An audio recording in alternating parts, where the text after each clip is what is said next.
कि आपका भी कहीं अपमान हो रहा हो और अपनों से अपमान हो रहा हो, तो आपको जवाब देने की जरूरत नहीं है। जो तुम्हारे रास्ते में कांटा बो रहा है, बोने दो, तुम ना बुरा सोचो। चलो, यदि दक्ष ने अपमान किया, चलो मैं सिंपल भाषा में समझाऊं, आप लोगों ने माना कि मुझे गाली दी और मैंने भी आपको गाली दे दी, तो आप में और मुझ में अंतर क्या रहा?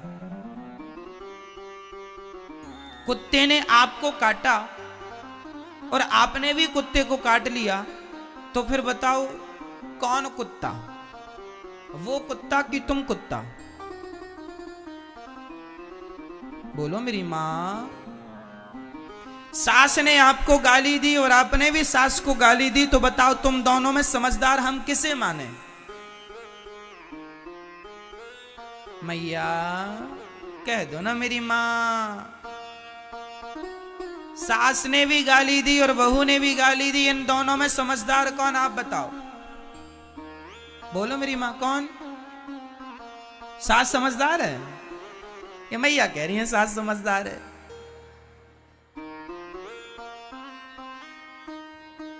सास ने गाली दी और बहू ने भी गाली दी, इसमें दोनों ही मूर्ख हैं। समझदार वो कहलाते हैं जो एक गाली दे और दूसरा चुप रहे, तो जो चुप है वो समझदार है। क्योंकि हमारे यहां सिंपल कहावत है, कुत्तों के मुंह नहीं लगा जाता। जो गाली दे वो कौन, भौंकता कौन है? आज सास भौंक रही है, तो तुम भी भौंकोगी क्या? आज बहू भौंक रही है, तुम भी भौंक लो। जो भौंक रहा है वो कौन है?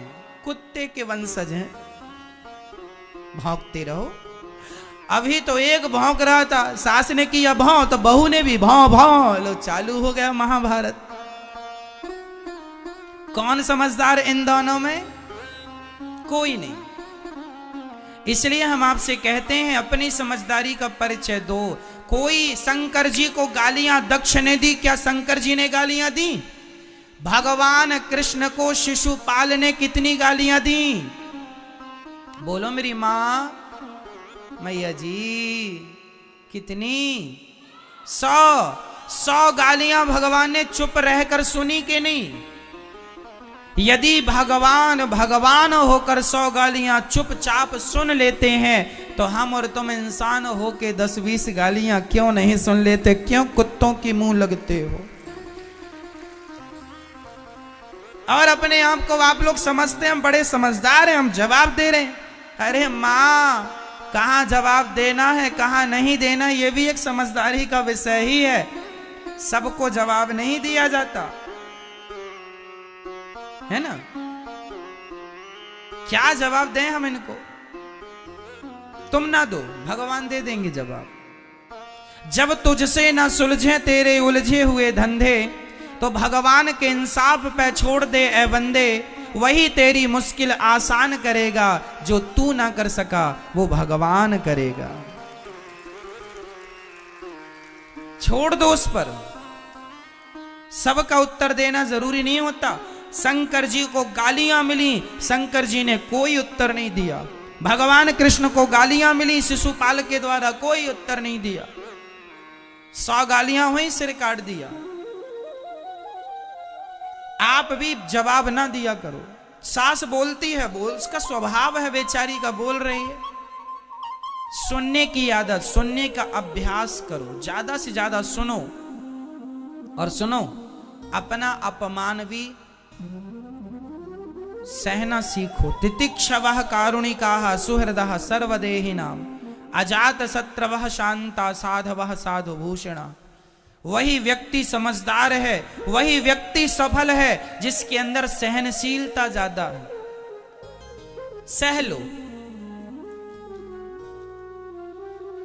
यदि पाकिस्तान हमारा अपमान करे तो बिल्कुल ना सहो, पर तुम्हारे अपने ही तुम्हारा अपमान करें तो कोई बात नहीं, अपने हैं, माफ करते चलो। इनसे क्या झगड़ा करना।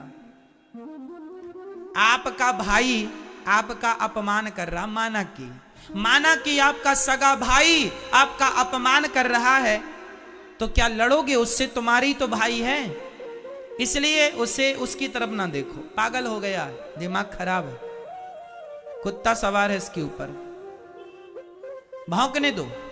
कहां इससे मुंह लगा रहे हो? क्योंकि वो मेरे भाई ही तो है। अपनों से ना जिद पालो, अपने से ना लड़ो। हाँ, कोई आतंकवादी है, कोई दूसरा है, तो उससे लड़ जाओ, जीतो। किसे जवाब देना है, किसे जवाब नहीं देना, यह भी विवेक का विषय है। आप लोग जिसे जवाब देना होता है उसे तो देते नहीं है, और जिसे जवाब नहीं देना उससे लड़ते हैं। ये लड़कियां अपने भाई से लड़ बैठती हैं, लेकिन उसी लड़की को कोई सड़क में कोई परेशान कर दे, कोई लड़का, तो भाग के रोती रोती आ जाती है, मम्मी मम्मी उसने परेशान किया। अपने भाई को तो जड़ देती थी दो चार, उसे क्यों नहीं जड़ दिया? जिससे लड़ना हो उससे तुम लड़ती नहीं हो, और जिससे लड़ना नहीं उससे लड़ती हो। क्यों? तो किसके सामने चुप रहना है, किसके सामने बोलना है, यह विवेक का विषय है। जब तुम्हारी लड़ाई तुम्हारी सास से हो, मां से हो, भाई से हो, तो इन रिश्तों में जहर ना घोलो, इनसे कोई उत्तर ना दो। ये कह रहे हैं चलो गुस्सा है, बोलने दो। हम लड़के किससे लड़ रहे? भाई से। क्या मिल जाएगा भाई से लड़के? इनसे कोई उत्तर नहीं। लड़ना है उनसे लड़िए, लड़ना है भ्रष्टाचार के खिलाफ लड़िए, आवाज उठाइए।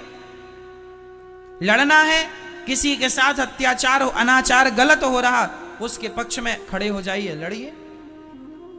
लेकिन आजकल लोगों को कोई काम नहीं, अपने भाई से लड़ते हैं, अपनी सास से। चलो अब खा लिया, पेट भर गया, चलो अब बहू आओ जरा लड़ लें तुमसे हम, आओ दो दो हाथ की हो जाए। लो चल रही है घर में तू मैं तू मैं चल रही। और इससे भी बच गए तो आज भारत में जातवाद का जहर घोल के लड़ रहे हैं। मैं ब्राह्मण, मैं क्षत्रिय, मैं वैश्य, मैं शूद्र, लो भैया आपस में लड़ो, अब तुम्हारा अन्न कैसे पचे, लड़ो आपस में।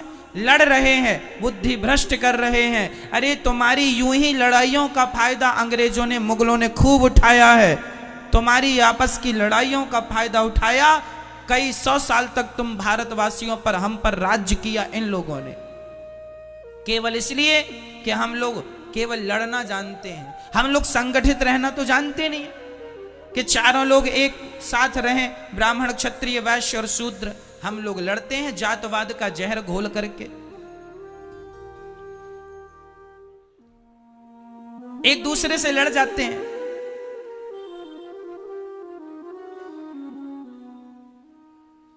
ऐसे ही लड़ो आपस में, कल फिर कोई और आएगा तुम्हारे देश में कब्जा कर लेगा, फिर करना उसकी गुलामी। आदत हो गई है गुलामी करने की तुम्हारी, कभी मुगलों की कभी अंग्रेजों की। अब ऐसी फिर लड़ो, फिर करना किसी की गुलामी।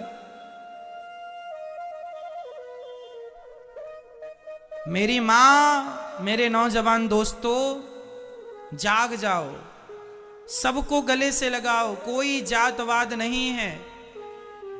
गुर्जर कहता है मैं बड़ा, जाट कहता है मैं बड़ा, ब्राह्मण कहता है मैं बड़ा, क्षत्रिय कहता है मैं बड़ा। वो फलाने गुर्जर और जाट आपस में लड़ जाते हैं।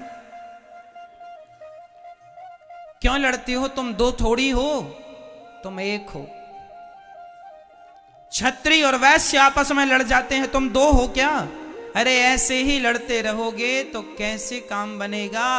आज बहुत सारे मुसलमान लोग ना हिंदुओं के नाम की फेसबुक में आईडी बना लेते हैं और वो जाट बन गए, अपने आप को जाट बन के गुर्जर को गाली दे दी, एक ने गुर्जर बन के जाट को गाली दे दी। वो है मुसलमान और लड़ा रहे हैं हम सबको, लो आप और हम लड़ रहे हैं अज्ञानवश। खूब ऐसा चलता है। क्षत्रिय लोग ब्राह्मणों को गाली दे देते हैं, ब्राह्मण लोग क्षत्रियों को गाली देते हैं। गाली ना हम तुम्हें देते हैं ना तुम हमें देते हो। तीसरा ही मंथरा, कैकेयी और दशरथ जी में कोई भेद नहीं था, भेद पैदा करने वाली ये मंथरा है। उसी तरह आज भी समाज में कुछ लोग भेद पैदा करने वाले हैं। ऐसे लोगों से अपने आप को बचा के रखना है और आप संगठित रहिएगा। रामचरितमानस में लिखा है, जहां सुमति तहां संपत्ति नाना, जहां कुमति तहां विपत्ति निदाना। जहां संगठन है वहां सब प्रकार की खुशहाली है। जहां झगड़ा है, यदि आपस में हम बिखर गए, ये चार उंगलियां अलग अलग हैं, चारों एक हो जाएंगी, मुट्ठी हो जाएगा, एक मार दो दांत टूट जाएंगे, वो चारों अलग अलग रहेंगी तो कुछ नहीं कर पाओगे आप। इसलिए संगठित। झाड़ू एक होती है ना, कचरे को साफ करती है, पर वही झाड़ू बिखर जाए तो स्वयं कचरा बन जाती है। यदि बिखर गए तो कचरे हो जाओगे। इसलिए मेरी मां, संगठित रहना। बच्चों को कहना आपस में लड़ाई ना किया करें, भेदभाव मिटा दो। ब्राह्मण क्षत्रिय वैश्य शूद्र हिंदू हम एक हैं। बटो मत, बट जाओगे तो अस्तित्व खतरे में पड़ जाएगा। सब जरूरी है, ज्ञान जरूरी है, विज्ञान जरूरी है, भक्ति जरूरी है, सब जरूरी है, संगठन भी जरूरी है। हम संगठित रहें। हम चार भाई हैं, एक बाप की संतान हैं। बताओ ब्राह्मण का पिता कौन? ब्राह्मण का पिता कौन? ब्राह्मणोस्य मुखमासीद बाहु राजन्यः कृतः ऊरु तदस्य जदवैश्यः पदभ्यांगुं शूद्रो अजायत। वेद मंत्र है ये। वेद में लिखा है भगवान नारायण के मुख से ब्राह्मण का जन्म हुआ, भगवान नारायण की भुजाओं से क्षत्रिय का जन्म हुआ, भगवान नारायण की जंघा से वैश्य का जन्म हुआ और भगवान नारायण के चरणों से शूद्र का जन्म हुआ। तो चारों के पिता एक ही हुए कि नहीं? पिता कौन है? नारायण। भगवान नारायण से ही ब्राह्मण क्षत्रिय वैश्य और शूद्र का जन्म हुआ। जब हम एक ही बाप की संतान हैं तो फिर झगड़ा किस बात का है? हम तो चारों एक ही हुए। गुण कर्म विभागशः, केवल आदमी के गुण कर्म के कारण विभाग हो गए। भगवान ने कह दिया एक पिता के विपुल कुमारा, एक बाप की चार संतानें थी, एक बेटा जरा ज्ञानी था तो बेटे का नाम रख दिया ब्राह्मण। क्या नाम रखा? ये ब्राह्मण है। एक बेटा ज्यादा युद्ध कौशल था, युद्ध में कुशल था, नाम रख दिया क्षत्रिय। एक जरा पैसे पे जरा ध्यान था तो नाम रख दिया वैश्य। और एक बेटे का सेवा में मन था, तीनों का सहयोग करता था, तीनों से प्यार करता था, उसका नाम रख दिया शूद्र। एक्चुअली शूद्र जात नहीं है, ब्राह्मण जात नहीं है, क्षत्रिय कोई जात नहीं है। ये तो हमारे बाप दादों के नाम थे। ब्राह्मण नाम का आदमी था, उसकी जितनी संतान हुई तो ब्राह्मण के नाम से जानी गई। क्षत्रिय नाम के आदमी की जितनी संतानें हुई क्षत्रिय के नाम से। हम लोग एक ही पिता की संतान है। मूल में पिता एक है, नारायण। केवल व्यवस्थाएं बनाने के लिए चार विभाग किए गए कि ब्राह्मण वेद बचाएंगे, क्षत्रिय अपना देश बचाना, वैश्य पैसा बचाना और शूद्र इन तीनों का सपोर्ट करना। क्यों ये व्यवस्था बनाई? आपके घर में भी बेटी का विवाह होता है तो आप लोग भी व्यवस्था बनाने के लिए किसी को मंडप की सेवा संभाल दे देते हैं, किसी को खाने पीने की सेवा, तुम खाने पीने की संभालना, तुम मंडप की संभालना, तुम बारातियों को नाश्ता पानी की संभालना। भाई व्यवस्था बनाई जाती है कि नहीं? काम सौंपा जाता, तुम ये काम कर लेना। हमारे देश में भी आजकल देखो ना, एक प्रधानमंत्री होते हैं, एक राष्ट्रपति होते हैं, एक खाद्य मंत्री होते हैं, एक गृह मंत्री होते हैं, एक उद्योग मंत्री होते हैं। ये व्यवस्थाएं हैं। उद्योग का काम करना है, उद्योग मंत्री से मिल लो, और दूसरे काम है तो इन मंत्री से मिल लो, उन मंत्री से मिल लो। क्यों भाई? ये व्यवस्थाएं हैं। फलाना मंत्री, फलाना मंत्री, फलाना शिक्षा का संबंध है तो शिक्षा मंत्री से बात करो। पैसे की दिक्कत है, वित्त मंत्री से बात करो। क्यों? ये व्यवस्थाएं हैं। उसी प्रकार भगवान ने व्यवस्थाओं के लिए चार लोगों को बनाया, ब्राह्मण क्षत्रिय और वैश्य। चार एक ही बाप की संतान है, लेकिन अज्ञानता इतनी आ गई कि हम लोग आपस में आगे चल के लड़ने लग गए।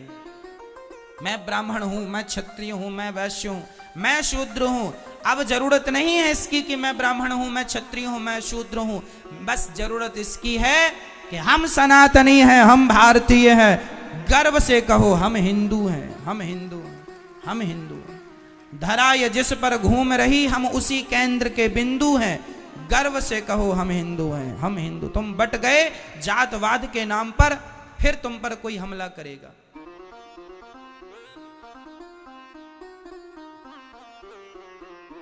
आज क्रिश्चियन लोग गांव-गांव में जाके हिंदुओं के गांव को धर्म परिवर्तन करा रहे हैं, और हिंदुओं के गांव को जो कम पढ़े लिखे लोग थे उनको क्रिश्चियन बना रहे हैं।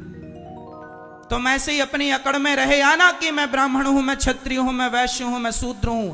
आगे चल के सारे हिंदू क्रिश्चियन बन रहे हैं। क्रिश्चियनों की एक बहुत बड़ी साजिश चल रही है। फिर क्या होगा जब सब लोग वही बन जाएंगे? कौन होगा तुम्हारी पक्ष की बात रखने वाला? कौन होगा तुम्हारा पक्ष लेने वाला?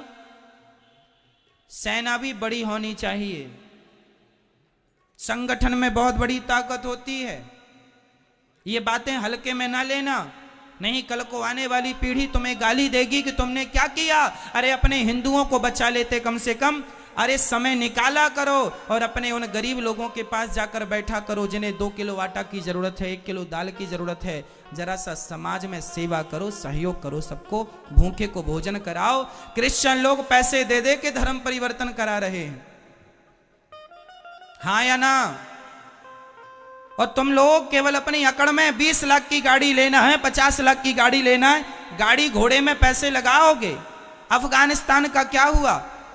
कब्जा कर लिया आतंकवादियों ने, सबकी जमीन जायदाद गाड़ी घोड़ा रखी रह गई। यदि तुम आपस में बढ़ जाओगे तुम्हारे ऊपर भी ऐसी कोई आके कब्जा कर लेगा, फिर भागते फिरना। इसलिए आज सनातन को बचाने की जरूरत है। चलो हम ये नहीं कहते कि तुम मुसलमानों को हिंदू बनाओ, हम ये नहीं कहते क्रिश्चियनों को हिंदू बनाओ। जो हमारे हिंदू भाई हैं उन्हें तो बचा लो, जो धर्म परिवर्तन करने में लगे हुए हैं उन्हें तो गले लगा लो, उन लोगों को तो हृदय से लगाओ, नहीं तो बहुत नुकसान होगा। और नुकसान सबका होगा। देश गुलाम हुआ, सबका नुकसान हुआ। सब लोग अपने अपने धर्म का प्रचार करते हैं। हिंदू लोगों को अपने धर्म की कोई नहीं पड़ी, कोई नहीं करता प्रचार, कोई नहीं बात करता धर्म की, कोई नहीं बात करता सनातन की, कोई नहीं बात करता राम और कृष्ण की। दया ही नहीं है लोगों के आगे। आज लोग, एक गरीब बाप गांव में मैंने देखा है साहब, कि गांव का गरीब आदमी गिड़गिड़ाता है, भैया बेटी का विवाह जरा 5,000 दे दो। तो गांव का जो धन्ना सेठ होता है ना, वो 5,000 देता तो है पर ब्याज लेता है 10%, 15%, 5,000 का। अरे उस आदमी को ये तो समझ आए कि पागल, वो गरीब आदमी है, उसके बेटी का विवाह है, 5,000 दे दो। बेटी के विवाह में ईश्वर ने तुम्हें देने के लायक बनाया है, दे दो। उस गरीब आदमी से तुम ब्याज वसूलोगे? अरे दे दो 5,000, महीने 4 महीने में वापस कर देगा वो। क्या कि तुम 5,000 का ब्याज लगाए बैठ गए? कोई लाखों की बात हो तो बात 10-5,000 में तुम ब्याज लेते हो, कितना पैसा कमा लेते हो इससे? घोर नरक जाओगे। ईश्वर ने तुम्हें धन दिया है, इसका अर्थ ये नहीं कि तुम उसका दुरुपयोग करो। धन दिया है तो इसलिए दिया है कि तुम जरूरतमंदों की सेवा कर सको, दीन दुखियों को गले लगा सको, किसी गरीब आदमी की तुम मदद कर सको।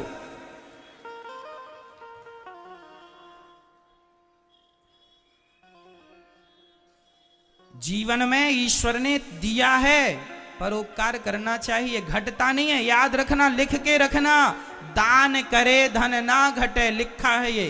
बोलो, दान करे धन ना घटे, जो सहाय रघुवीर, पंछी के पीर, घटे न सरिता नीर। प्यासे को पानी पिलाने से नदी का पानी कम नहीं होता,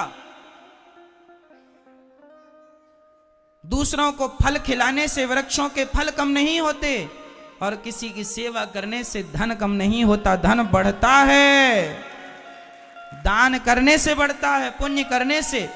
लेकिन आज का आदमी, मैं देखता हूं कि आज समाज में गरीब लोगों का अमीर लोग बहुत शोषण करते हैं, जरूरत से ज्यादा बहुत शोषण होता है। मैं निवेदन करूंगा, इसलिए मैं आप लोगों से कहा करता हूं, अपनी गरीबी खुद मिटाना शुरू करो, सेल्फ डिपेंड बनो, आत्मनिर्भर बनो, मेहनत करो। मेहनत करोगे तो गरीबी तुम्हारा पीछा छोड़ देगी सदा सदा के लिए। मेहनत करो, तुम सब कर सकते हो। खड़े हो जाओ और देश की गरीबी तब दूर होगी जब 135 करोड़ लोगों की गरीबी दूर हो जाएगी। प्रत्येक व्यक्ति अपनी अपनी गरीबी दूर कर ले, अपने आप मेरे देश की गरीबी दूर हो जाएगी। सोने की जरूरत नहीं है मेरी मां। धर्म का प्रचार किया करो, कह दो लोगों से बाद में लड़ लेना, अभी संगठित रहो, लड़ने की जरूरत नहीं है। यदि हम आपस में लड़ बैठेंगे तो देश को कौन संभालेगा? कोई भी बाहर वाला अपने घर से हमें निकालेगा। दीवानों जरा होश करो, मेरे देश प्रेमियों। बताओ अंग्रेज कब भागे भारत से? 15 अगस्त 1947 को अंग्रेज लोग भाग के गए। क्यों भागे? क्यों भागे मुझे बताओ। इसलिए भागे क्योंकि मेरा पूरा भारत संगठित हो गया था, डर के मारे अंग्रेज भाग गए। यदि पहले 100 साल पहले यदि संगठित हो जाता तो ये अंग्रेज लोग 100 साल पहले भाग जाते। लेकिन तुमने संगठन करने में, संगठित होने में कई 100 साल लगा दिए, कई 100 साल लगा दिए संगठित होने में। और संगठित जिस दिन हो गए भाग गए कि नहीं अंग्रेज? हाँ या ना? फिर कितनी बड़ी ताकत है संगठन की। इसलिए संगठित रहना मेरी मां। और जातवाद कोई लेके आए, घुसने ना देना घर में। कोई जातवाद नहीं, हम सब एक हैं। हमारे गांव का ब्राह्मण भी, क्षत्रिय भी, वैश्य भी, शूद्र भी, मैं अपने गांव जाता हूं ना तो मैं अपने गांव में सबसे मिलता हूं, सबसे राम राम करता हूं। ब्राह्मण हो, क्षत्रिय हो, वैश्य हो, शूद्र हो, मैं अपने गांव के शूद्र भाइयों के पास जाके भी बैठता हूं और पूछता हूं कि तुम्हें कोई जरूरत तो नहीं है। गरीब परिवार की बेटियां यदि दिखती हैं मुझे, मैं तुरंत कहता हूं कि जब इसका विवाह हो तो बता देना। जब से दास अनिरुद्ध ने होश संभाला है तब से हमारे गांव में किसी भी बेटी का विवाह होता है गरीब परिवार की, सबकी बेटियों के विवाह में भोजन की व्यवस्था दास अनिरुद्ध कराता है। जितने बाराती आएंगे सहयोग हो, यहां से होगा। गरीब हो तुम, मदद करेंगे। ईश्वर ने इस लायक बनाया है, करो। अरे 10-20 हजार में तुम्हारा कुछ नहीं घट जाता, पर 10-20 हजार में गरीब आदमी की बेटी का विवाह निपट जाता है। बनाया है तो करो, बांध के ले जाओगे। सभी में बांट कर खाए उसे इंसान कहते हैं। मैं बताता नहीं हूं, न बताने की जरूरत है, पर जीवन में ईश्वर ने योग बनाया है तो आपको करना चाहिए। अपना पेट तो पशु पक्षी भी भर लेते हैं, पर सभी में बांट कर खाए उसे इंसान कहते हैं। पराया दर्द अपनाए उसे इंसान कहते हैं। मैं छुआछूत नहीं रखता बिल्कुल। हमारे गांव में जितने लोग हैं सारे लोग, चाहे मोची समाज हो चाहे कोई, मैं सबको बैठता हूं, सबके पास बैठता हूं, सबको अपनी तरफ से राम राम करता हूं, सबके साथ बैठता हूं, बगल में बैठता हूं, सबका हालचाल पूछता हूं, भैया कैसे हो, सब आनंद है, कुशल मंगल है।